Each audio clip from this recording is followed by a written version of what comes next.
Hey, everybody.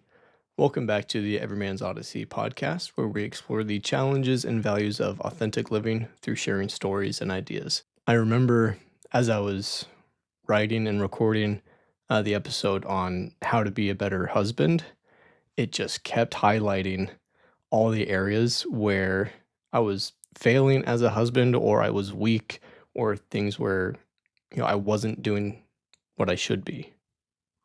And so I knew that as I was preparing the episode, how to be a better dad, it was going to call out those same weaknesses, um, and failings and insecurities and things that I should be doing as a father. And I was just afraid to face that. But I finally reached a point where I felt like it's just time to face those insecurities and those fears and have this conversation. Not only, for everybody here who wants to learn how to be a better dad, but certainly for myself in that pursuit. So I have three daughters, ages 15, 8, and 4. Three very unique young ladies in three very unique stages of their lives. So there is never a dull moment, never a time where I don't have an opportunity to learn something, to teach something, or my fear really to screw something up. Every day, my heart aches to be a better father to these little girls. And some days are great, and we make great memories, and I teach them valuable lessons, and we really connect. And then other times, at the end of the night, when I'm sending them to bed or tucking them in, I just stand there and see their peaceful faces and think about all the ways that I wish I had done things differently that day. You know, the patience I could have had, or the time we could have spent together. I just think about the dad that I wanted to be at the start of the day and then realize where I ended up. So for me, this episode represents an opportunity to dig deep into those reasons and make that effort to make myself better for them. And I hope it presents the same opportunity to you. So we're going to break this episode into three basic categories that are easy to understand, evaluate, and implement in our own lives. And so these categories are an honest assessment of where we are as dads right now, as an individual,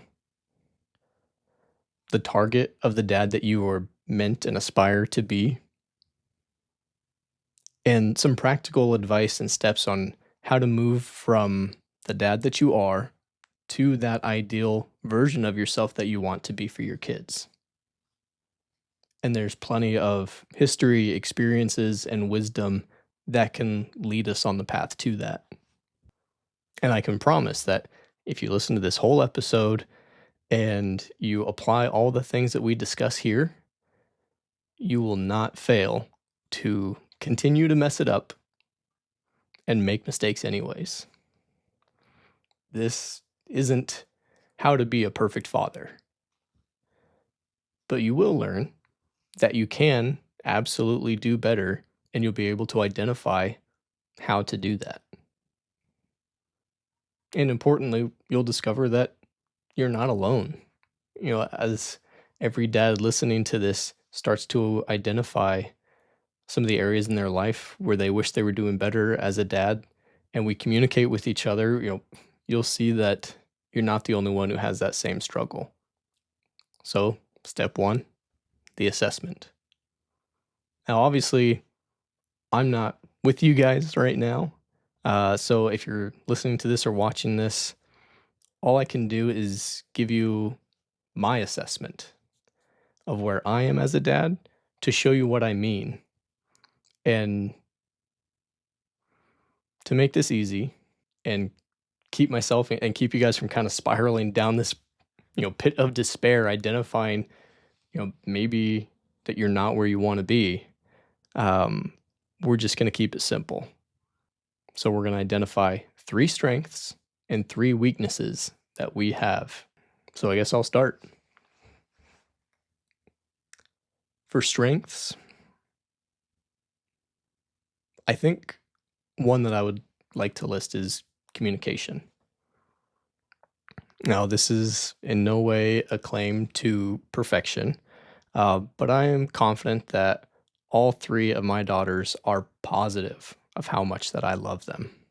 I make sure to tell them every chance I get. I make eye contact and identify specific things about them that I appreciate.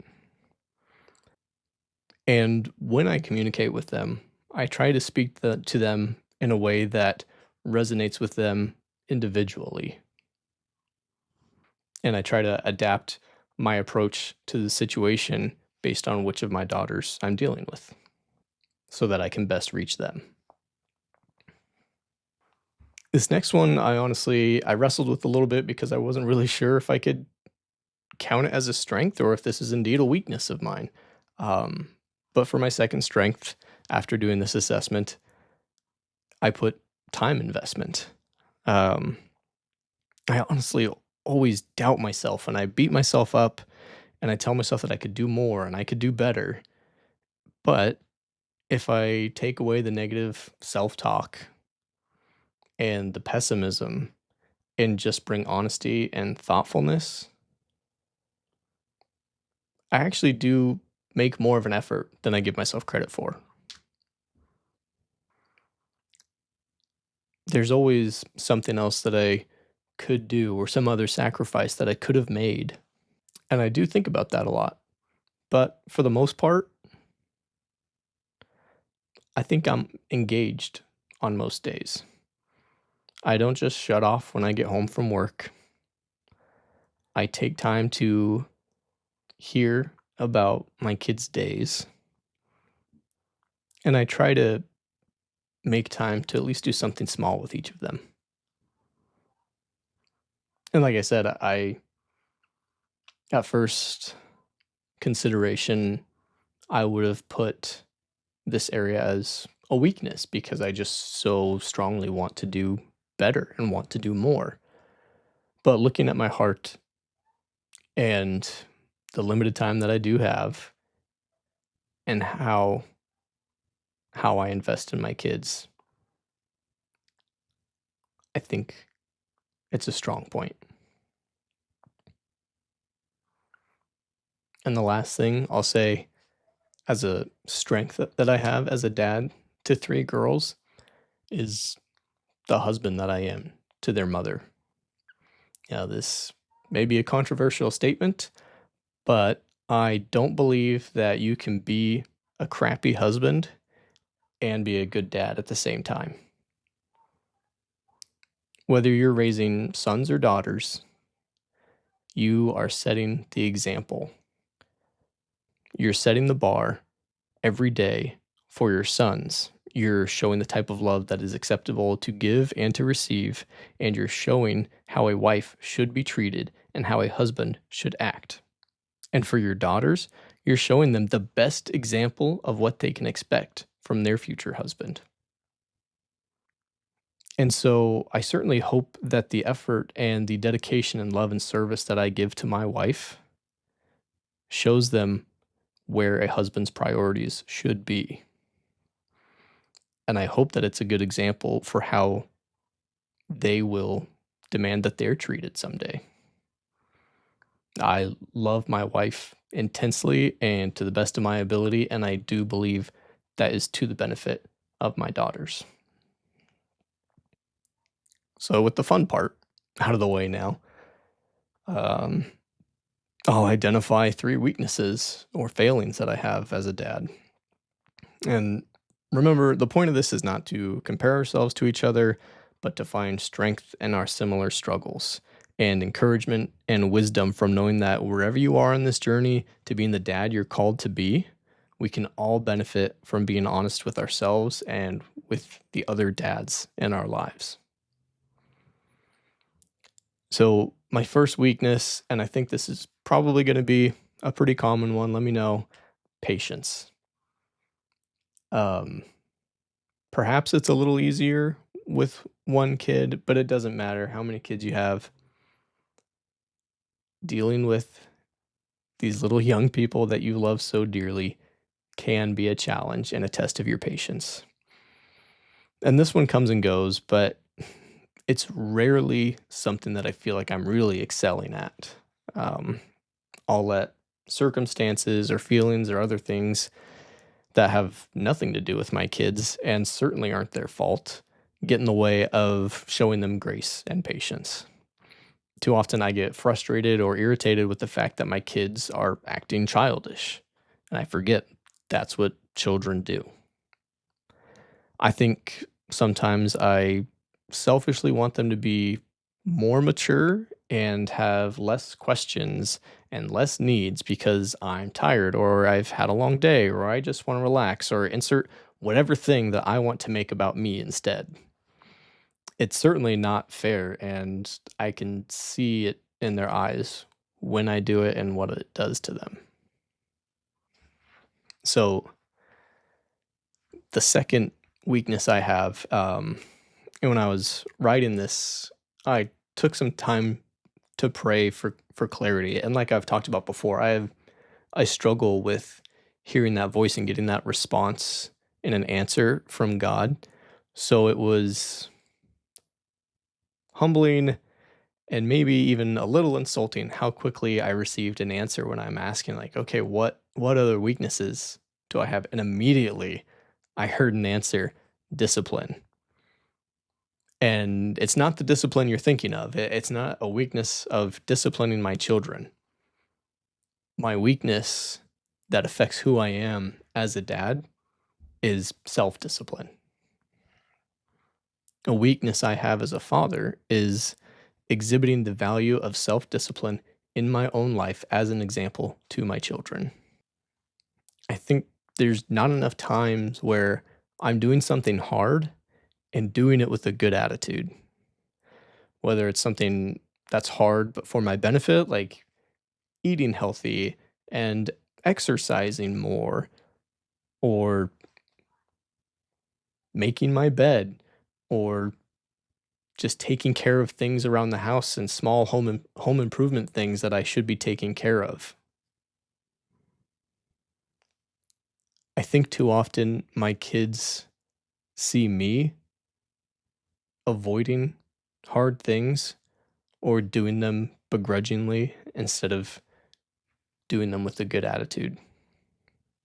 And I'm embarrassed to say that for years, my kids watched me play video games instead of playing with them, or instead of fixing broken things around the house.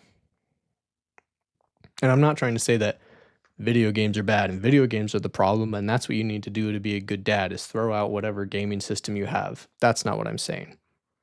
The problem, like I said, was my discipline and my time management to take care of first things first, and to prioritize my time. And so not putting out that effort has set an example for my children that's hard to think about and very convicting to realize the standard I've set for that important value in your life is having the self discipline to do the hard things, do them well, and do them with a good attitude. I remember I hadn't been out of the army very long. We just had one daughter, and she was very young, like maybe a year old, maybe not even that old at that point. Oh no, she was just over a year 'cause she was walking, and it was late springtime. And so Nicole, she's off working, so I'm supposed to be taking care of Addison. And so Addison gets up early in the morning. We go out to the living room and we play for a minute. But I was tired and I thought, you know what, she'll be fine. I'm a new dad. Like I'm gonna just lay down on the couch and just sleep for a few minutes. And I fell asleep and I don't know how she did it, but she had this little green stool with flowers painted on it, had three legs, and she loved to sit on this stool. Um, Somehow, while I was sleeping, she broke one of the legs off of that stool and woke me up by smashing it down on my face. And my goodness, what a terrible way to wake up, and a literal violent wake up call to be more present in my kid's life. And that was a very lasting lesson in discipline, um, that she was gracious enough to provide. And we still talk about that to this day. And it's a good memory now, but it made me realize in the moment, like, I'm a mess. Like, I need to do better at being there for my kid. This last one isn't a direct contradictory to the strength that I had as time investment, but I was watching a YouTube video recently about something that's very important for dads, and it's the pursuit of your children. And and as he was talking about what that means, I realized that while I do invest time and I make sacrifices for my kids, I don't pursue them the way that I wish I was. And what I mean by that is a unique and intentional relationship with each of my daughters. Making memories and putting out the effort, regardless of whether it's accepted or reciprocated, doing my part to put that effort out into each of them, to spend time with them on their own. And I'll be honest, that was a lot easier when we just had one kid. Um, we would go on daddy-daughter dates or play dolls or have pretend concerts in the woods where we're just dancing on rocks and singing. Um, but now with 3 children, it's a real struggle to find sufficient and equal time for all 3 of them to do those things. And I think that sometimes that leads me to just step back from those opportunities altogether, because if no one's getting that time, then at least it's fair. But in reality, it's just equally unfair to all of them. And that is a heartbreaking realization that I could be doing so much more. Don't get me wrong, there's still father daughter dates and little trips to the store and after school day breakdowns and bedtime stories and things like that. But it's absolutely a weakness of mine as a father. And so hopefully that all helps paint a picture of what I'm talking about when we're doing an honest assessment of who we've been and who we are as dads to our kids. Take this opportunity to evaluate your performance, both good and bad. And like I said, it's not about comparison. I just wanted to set the example to show how we can identify where we are and make a plan for moving forward. And now that we have an idea of where we stand, let's dig into what it is that we're supposed to be striving for, the dad that we're supposed to be. And it'll be no surprise that we're going to lean pretty heavily on biblical scripture for this. And again, regardless of where you stand spiritually and what your beliefs are, the concept of having a heavenly father and that loving heavenly father calling you to be loving and having standards and expectations for who you are as a dad to your children, that's a pretty good place to pull from when we want to strive for something great. So let's dig into that. So, to keep this from getting too abstract and getting into the weeds, because it is a daunting topic, what type of dad are you supposed to be? What's the standard? So, to keep us structured in here, we're going to place this within the confines of the four pillars of Stoic principles. And that's something that we've talked about previously on the podcast. And I think that's a good set of boundaries to understand where we should be. And so those four pillars are wisdom, courage, justice, and temperance, also known as self control. And so to start here with wisdom, let's see what the Bible has to offer when we're talking about wisdom. And there's a verse here, James 3:17. It says, "But the wisdom from above is first pure, then peaceable, gentle, open to reason, full of mercy and good fruits, impartial and sincere." And that's kind of a lot packed into one short verse there. But when we're talking about wisdom, there is, of course, no higher form of wisdom than God's wisdom and something that comes from heaven. So, first things first is purity. And right there, that's a high standard and a big topic that we could get into.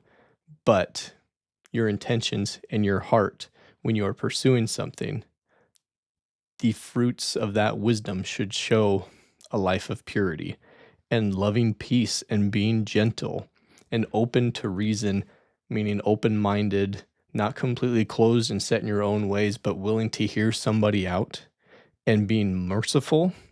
Those are all exceptional qualities when it comes to being a dad. Those are things that you want your kids to be able to expect from you.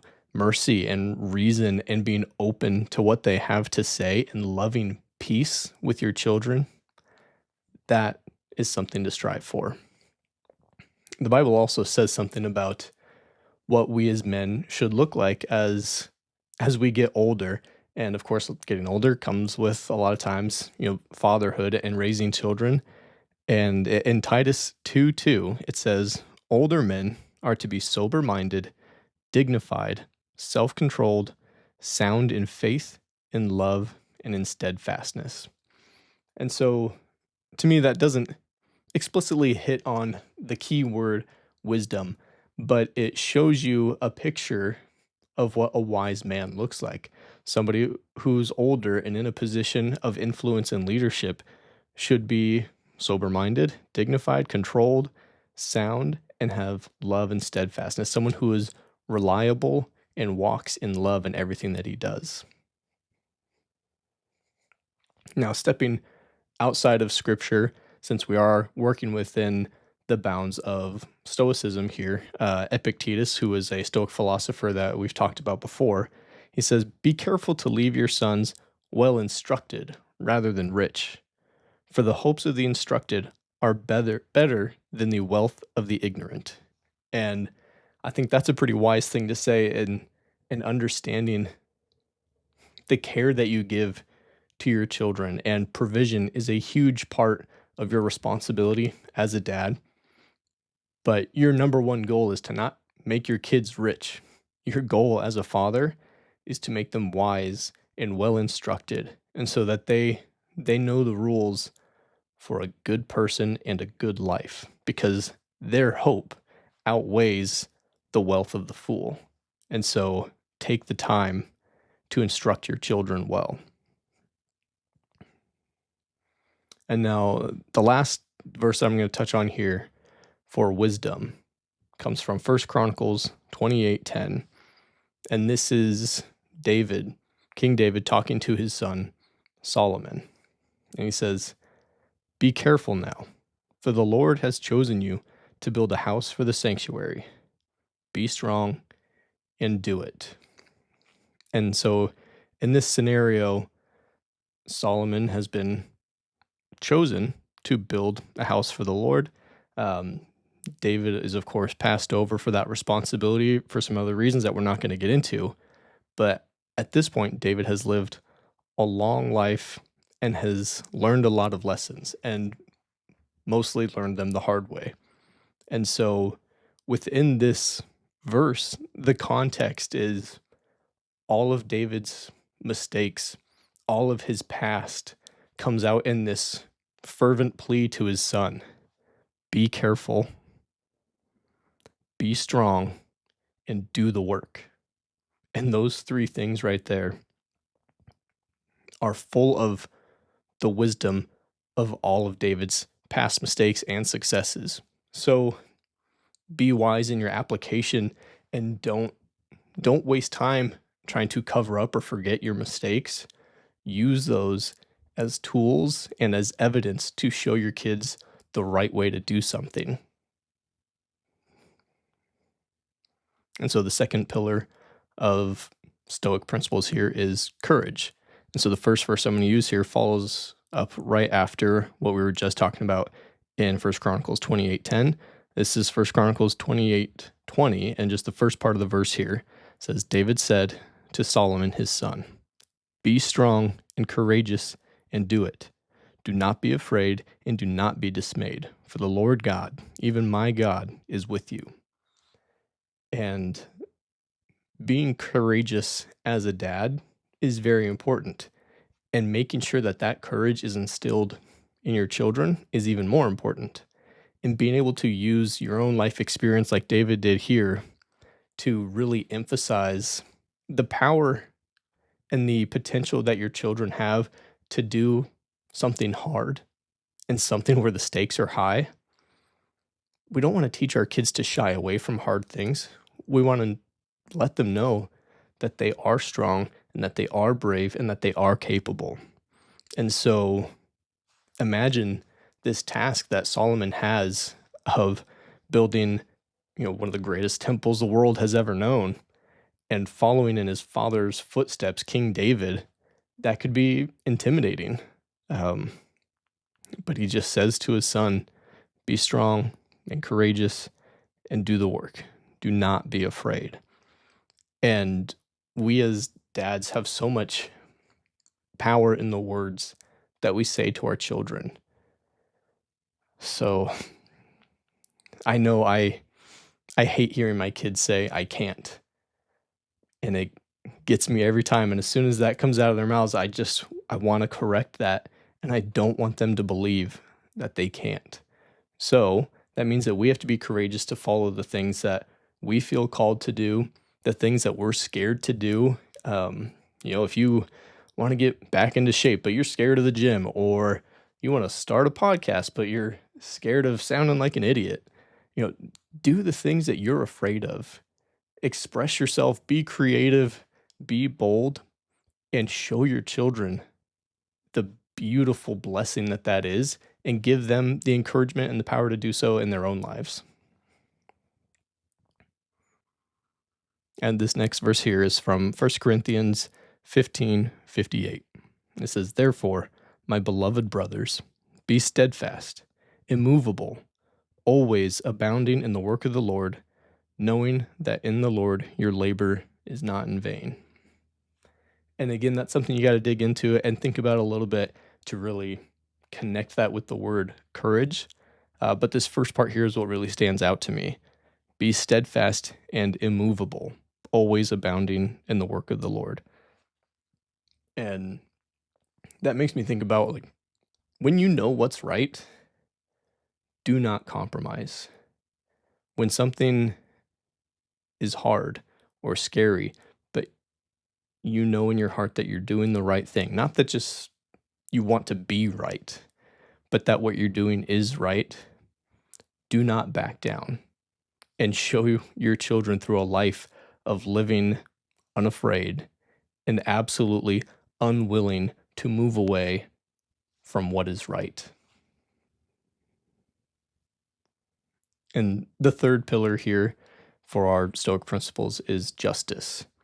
And the first verse I'm going to read here is Micah 6:8, and that's actually something that we've talked about before. If you remember the episode where my friend Ben came on the show and he talked about one of his favorite verses, is Micah 6:8, and he says, "He has told you, O man, what is good, and what does the Lord require of you but to do justice, to love kindness, and to walk humbly with your God." And so in that episode with Ben, he talked about, what does that mean to do justice? And what that means to me is it's not being a judge to your children necessarily. But again, this is about more than just your decisions in the specific role of parenting. This is about who you are as a man and how that is expressed in your character as a father. And so to do justice is a daily pursuit to make things right. So to seek justice is to make something right. And a lot of times that's going to come with admitting that you're wrong. And that is going to happen as a dad. You are going to do something wrong in the moment that you absolutely need to be accountable for. And that is going to mean apologizing to your kids. There will be times, whether it's a big deal or a small deal, and even more so in the small deals, to let them know that justice matters and it is applied universally. So when you screw up, you approach your children, you explain yourself, and you apologize. And when you foster that environment of honesty and humility, then when you dole out justice in the form of discipline or punishment for your own children, it's backed up by the context of your own ownership. And it makes sense. And it's something that provides clarity to their world, knowing that justice is a real universal thing that isn't just some abstract rule or punishment coming down from parent to child, but that it is how the world remains in good order and that it applies to you as well. And so this can honestly be a tiring thing to constantly make sure that you are making things right. And, best case scenario as God designed it. And this isn't the case for everybody, I know, but hopefully you have a partner in your life who is there to help you, not just to point out when you're wrong, like, hey, you better go apologize, but again, to be an example of two people who are living together in a way where they are willing and working to make things right and to keep things right. And this last thing is temperance, or you can call it, self-control or discipline. And like I said, that's already something that I struggle with. Um, I think I show restraint in a lot of things, but when we're talking about, discipline, we've already established that's one of my weaknesses here. But the scripture that we're going to use to support this idea of temperance is Galatians 5:22 and 23. And it says, "But the fruit of the Spirit is love, joy, peace, patience, kindness, goodness, faithfulness, gentleness, self-control. Against such thing, there is no law." So what we're talking about here is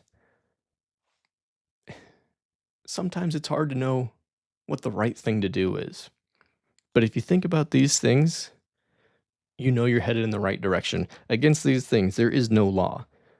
You're not wrong if you're pursuing these things. If you are pursuing self-control, and when you're in a scenario where you want to lose your patience, or you want to have an outburst, or maybe you want to be a little spiteful, honestly, your kid irritated you or they did something dumb, and now you have an opportunity to react in a way that teaches them a lesson, but it's coming from a place of selfishness that would get you an immediate gratification. But if you stopped and showed some restraint, some temperance, you would understand that that's not the way that you want to move forward with the situation. So taking that time, and we've talked about this idea before, slowing down your decision-making process when you're able to. That way you give yourself the opportunity to show restraint. And there's countless of, biblical scriptures or famous quotes, or I'm sure examples in your own life where you wish that you would have held your tongue just a couple seconds longer and give yourself some time to show some restraint and make the right call. So, and that goes back to what the Bible says about being an older man and being dignified and showing self-restraint, not having these outbursts of emotion, which maybe you're prone to, maybe you're not, maybe you're very level, but showing restraint with your kids is very important because it's absolutely something you want your children to be exhibiting. You don't want outbursts in the store. You don't want tantrums or stupid fights. You want your kids to stop and think about their decisions, and you want them to think about the consequences of their actions. And kids learn by observing their parents. And so if you want your kid to be more patient, you want your kid to show more self-restraint and self-control, you have to be exhibiting those characteristics if you want them to adopt them at any point. And so that's something that's really important as a dad. And so I've got one more verse here for temperance, and it's Colossians 3:21, and it says, "Fathers, do not provoke your children, lest they become discouraged." And to me, this speaks to self-control because I know, especially with my oldest, I'm very hard on her. Um,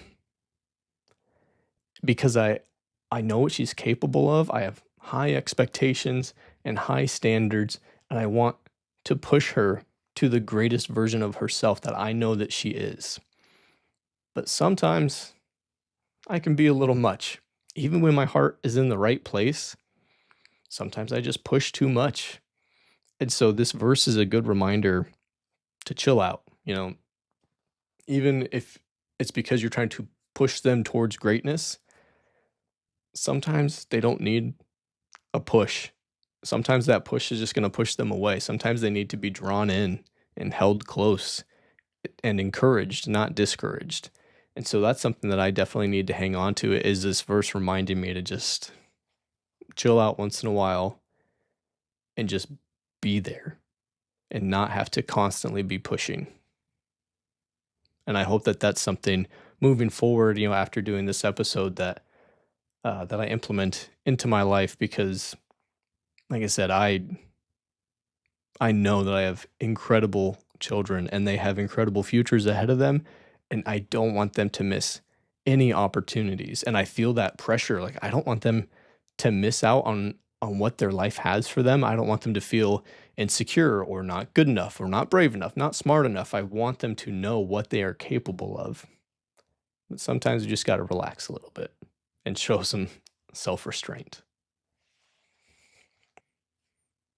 And so that covers what it looks like to be a good dad and what we're shooting for. And again, those are some great verses to go back and read and put that under the confines and within this structure, just to help ourselves, of wisdom, courage, justice, and temperance. And that brings us to the final portion, and that's some practical steps, some actionable advice on how we move forward from here. We've established who we are as dads currently, what we're good at, what we're bad at, and how we can improve in those areas. And now we know what the standard is. We know what we should be looking like and acting like, and the characteristics that we should be modeling for our children. How do we act that out? And so I've got some points here that I want to talk about. And again, I want to keep this simple because I want it to be something that we can remember every day and repeat to ourselves. And so just some things that really, when I think about, convict me, but also encourage me, because they're simple concepts that we actually can act out in every choice that we make throughout our day. And so I'm going to run through the list here, and then we'll go over one by one. So I've got: be honest, be humble, say sorry, make memories, love your wife, improve yourself, and build community. And so let's go back. The first one here: be honest. It's pretty self-explanatory, but I still think it's something that we need to remind ourselves of. And a lot of these are going to be intertwined and linked to each other. And obviously there are some parenting secrets or bedtime stories, fairy tales, whatever it is. I'm not saying crush all sense of mystery, but I am saying to be honest with your kids in a way that still, protects them from certain things. They don't need to know about all of your struggles and stresses as an adult. Um, their world can still be magical, and that's okay. But and this really applies even more as your children get older. It's something I've noticed a lot, with my 15-year-old. Being honest means that when there's a conflict, don't be passive aggressive. Don't just dole out the punishment and there's no conflict. Like, all right, well, this is what you have to do now. Bye. Be honest and have the conversation. Explain why you said the things that you said. If they say something to you that really sets you off, be honest and explain why it wasn't okay what they said to you and why you had the response that you did. You need to be able to talk and work these things out with open communication that you want them to have with you want them to have with their friends, you want them to have with their, future partners. It is important because we're setting the tone. We are setting the standards for communication, and that needs to be rooted in honesty for any sort of personal growth in any relationship that they have. So establish that as early as possible. The other thing is be humble. Uh, that also comes down to just not taking yourself so seriously. And again, this is something I struggle with. Um, Sometimes I'll be joking around with my teenager and we're both having good fun. And then she'll say something and it just like hits a nerve and I'm done. I am no longer funny. I am irritated. And it's really just not fair to flip that switch and, all right, game's over. I'm done with you. But I struggle with that because I absolutely will require, respect and proper communication. That isn't necessary. That's not negotiable as a father. But then when we're having fun, just poking fun at each other, sometimes I lose track of that and my pride gets in the way. And so that's something that I need to work on personally is that balance to not take myself so seriously. Um, and of course, the humility leads into this idea of um, being open minded and open to reasoning. Not everything has to be my way or the highway, especially as your children mature at whatever age that they become better at communicating and they start to tell you their needs, their wants, and their reasonings behind things. You have to grow into this humility of being willing to hear that. Um, and when your kids are very young, those first few years, that doesn't really play into a whole lot of things because you're making all the decisions because they could not survive without you. But as your kids get older and smarter and they want to tell you what they want and they want to tell you why and they want to understand the world around them. And so that leads to more questions than you will ever want to answer. But humbling yourself enough to take the time to answer those questions, it's good for you and it's certainly good for them. And it gives them understanding about the world around them. It makes them feel like they have a place in your home and they have a mind and a train of thought and a heart that is respected. Um, so don't take yourself too seriously and be willing to hear what they have to say. And again, we've already talked about this one. Say sorry. I'm starting to do that more and more with my teenager because, like I said, I'm really hard on her sometimes. And sometimes I lose my patience. And that's not just with her, that's with the younger ones as well, where if I lose my patience and I react in a way that I shouldn't have, even if they were being out of control, they're responsible for their actions. I'm responsible for my actions. So if they weren't listening and they were acting out, and then I lose my patience and I react in a way that I shouldn't have, they're still going to have reasonable and just consequences for their behavior, but I'm still not okay with me losing my patience. I'm not okay with them thinking that that's okay. So I have to go in and I have to apologize and I have to explain to them, this is what you were doing. This is why that's not okay. And that is why I reacted this way, but my reaction isn't okay either. And I'm sorry. Um, and there's been times where I've, asked my 8-year-old for forgiveness, and she'll say to me, "It's okay, daddy." And I still, I look at her and tell her, like, "No, it's not okay, but I appreciate that you forgive me, because it's not okay to just brush things under the rug. It's not okay to just dismiss your own mistakes. You got to own up to it and you have to set the example. Everything that you want out of your kids that is good and building character in them has to be something that you can exhibit back to them." And the next thing is an easy one: make memories. That's the fun part. Like, that is fantastic. The hard part is making time to do it. But man, when you figure it out, you get the timing down, you make the sacrifice to make the plans, making those memories with your kids, they outlive you, that's for sure. Those memories, man, they're so important to me. And I know they're important to my kids. Go on trips. If you can't go on big vacations, go on little day trips, go on drives, go on walks, build forts in the house.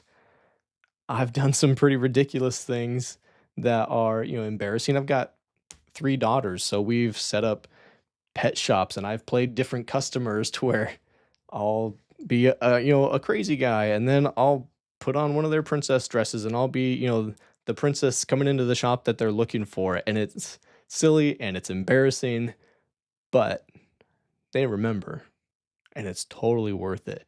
So whatever is in your schedule and your budget, whatever you can make work. It doesn't have to be huge. They're not expecting, trips to Disney World every month. They just want to know that their dad was there and was on their level to do things that they cared about. And so find little things, which means finding out what they care about. Know what your kids love and figure out a way to give it to them. Um, and most of the time it's pretty simple. Um, Even though there's so many days where your kids can seem impossible to please, at their core, what they want from their dad is love and time. And we can do that. This next thing, again, doesn't necessarily apply to everybody. If this isn't you, if it's not you now, maybe it will be in the future. So hang on to this. Love your wife and do that well, and do it selflessly and powerfully, because you want your sons to be excellent husbands and you want your daughters to have incredibly high standards. But they're growing up in a home where you are the standard. What they see from you is what they will expect from their husband. So don't take that lightly. Go above and beyond for your wife. Be a good partner, be a cheerleader and a best friend, and do life together, which means that you will also want to be making memories with her apart from your children. Invest in that relationship, and I can't stress that enough. Invest in that, and that is to the benefit of your children. And the next thing is improve yourself.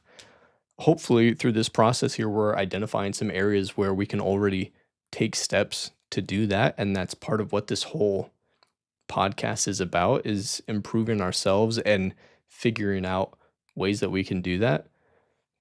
But going back to, being courageous, find something that you're afraid of or something that you're bad at and get better, you know?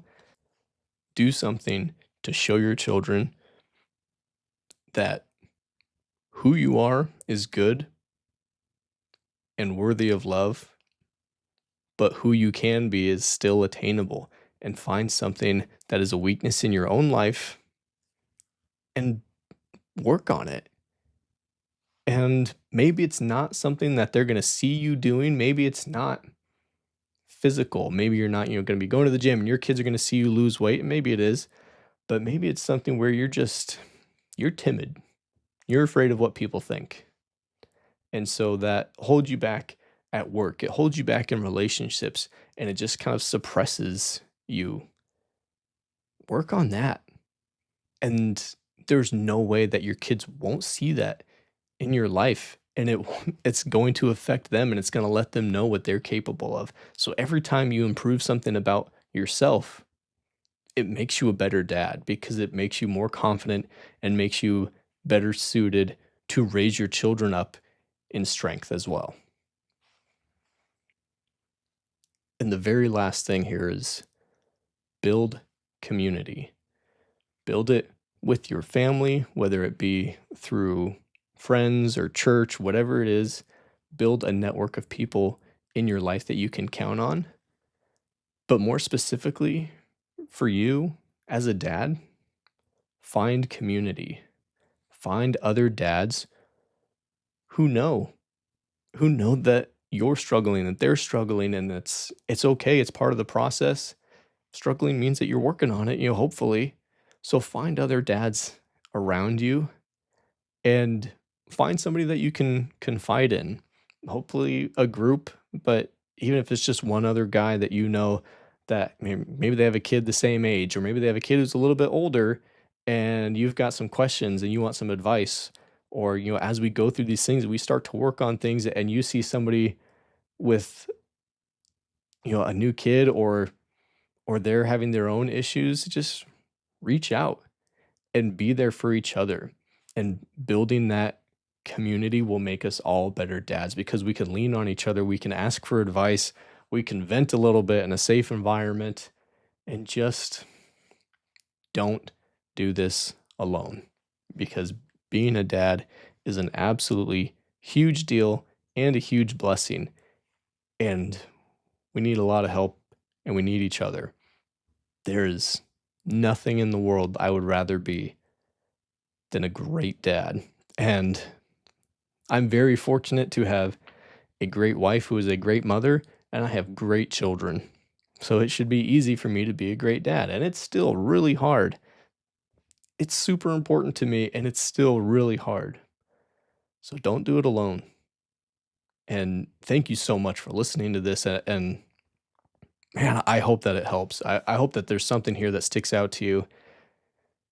If nothing else, do that assessment. Figure out where you're at and that what you need to work on, and then be honest with yourself and be honest with the people in your life. And so other people know, now everybody watching this knows my exact weaknesses as a dad. And so if you're in my life like that, feel free to point it out. Like I said, I've been very nervous to do this episode because it brings up those weaknesses in myself. And it took a lot of preparation and a lot of work to really figure out what I wanted to say here because it is really important and I don't take it lightly. And so I hope that this helps you guys. And please feel free to reach out and let me know what you think, what's something that you want to work on, what ideas do you have for building community in your own life? Certainly, I hope that the Everyman's Odyssey podcast can be a hub for that if that's what you're looking for. But as always, thank you so much for tuning in, guys. I appreciate it. Take care.